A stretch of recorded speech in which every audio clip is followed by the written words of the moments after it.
He's coming out right now. Okay. Okay.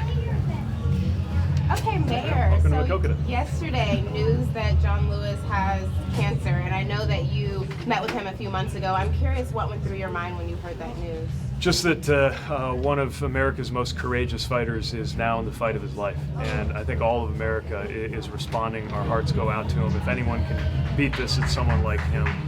He's an extraordinary human being. Being able to meet him, as I have a couple of times now in Atlanta, you feel like you're with somebody who's just on a different level. And his kind of example is the kind of example America needs right now. And I think all of America is pulling for him in this struggle. Mayor, you've been talking recently about the Gallagher case a lot on the trail. I don't know if you saw the reports. He was at Mar-a-Lago recently. What would you make of that? Just the idea that the President of the United States would want anything to do with someone whose own unit members described him as evil shows just how little this president understands the concept of military honor, the rule of law, and what is expected of those who wear the uniform. It's disgusting. And it is one more reason why we know that the current president is unfit to be commander-in-chief. Mayor, yesterday the president's senior advisor and daughter Ivanka Trump seemed to place blame on local governments and national media attention, or the lack of national media attention for the stabbings in New York, but neglected to say if there was any responsibility on the federal government. Do you agree with that? What I would say is that every leader, and in particular national leadership, has a responsibility to create a climate where hate is not welcome. And as we see the rise of anti-Semitism, in addition to the rise of other forms of hate, whether it's Islamophobia, xenophobia, racism, and on, we have a president who has shown zero commitment to beating back that hatred and has often fanned its flames. You never know who's going to be next, and that's why a huge part of leadership, even if it's not written down in the formal duties of the presidency, is to make sure that this becomes a country where hate is in retreat, rather than feeling it can rear its ugly head and even claiming lives, as we saw in that horrible anti-Semitic attack in New York. Mayor Buttigieg, earlier today, Joe Biden in New Hampshire responded to your comments on his Iraq war vote, saying you have to understand the context of it, and that he had initially voted to approve inspectors into Iraq. Do you think that that's an explanation that passes the smell test? I guess we just disagree on that. I just don't believe that there's a justification for that vote. And I think it's an example of the difference between tenure and judgment. Your mayoral tenureship is coming to a close very soon.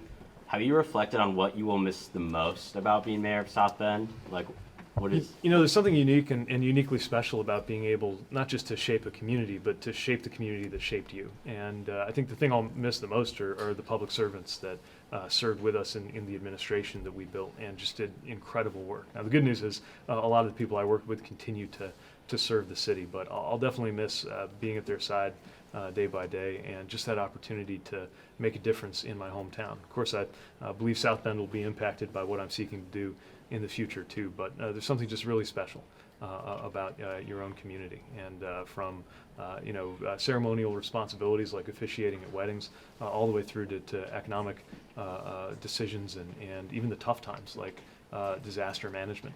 That job has been just unbelievably rewarding, and it'll definitely be bittersweet to leave it to my successor in a couple of days. A quick follow-up on the Joe Biden question. He suggested that some of his other foreign policy decisions are good ones, and he's happy to debate his record on foreign policy. Do you think that other good decisions negate the decision he made on the Iraq war? Well, I think both of us are happy to debate that record on foreign policy, and I'm sure we'll get more chances to do it. Mayor, the Supreme Court is about to make a decision in regards to DACA.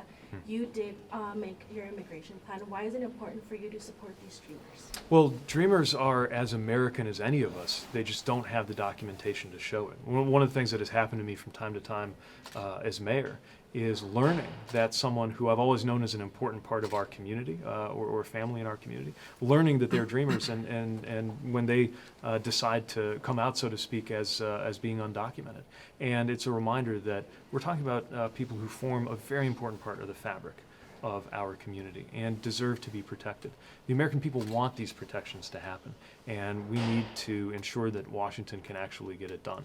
It's the right thing to do, and I believe that it is more than past time for this not to be something that's just left up to the whim of a president, or frankly even endangered by the outcome of a court decision, but settled by legislation that creates a pathway to citizenship and settles their status once and for all. Mayor, Last so question, in last the question. In the last election cycle, with the 2 gubernatorial races in Kentucky and Louisiana, they're typically red states that were won over by Democrats. Do you believe that this is an indicator for the next election cycle that they have a chance to maybe flip, or that Trump maybe doesn't have as much influence over elections as previously thought?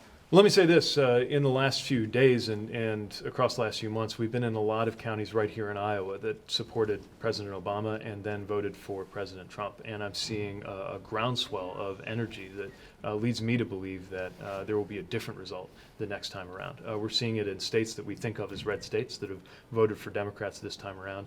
And whenever I remark on future former Republicans, I see a lot of heads nodding. So, not everybody is tribally loyal to a political party, especially given that many Republicans don't recognize their own party in what is being done under this president. I think that creates the biggest opportunity we've had in a generation to engage more people from our side of the aisle and create that coalition that's not only going to defeat Trump, but send Trumpism into the past.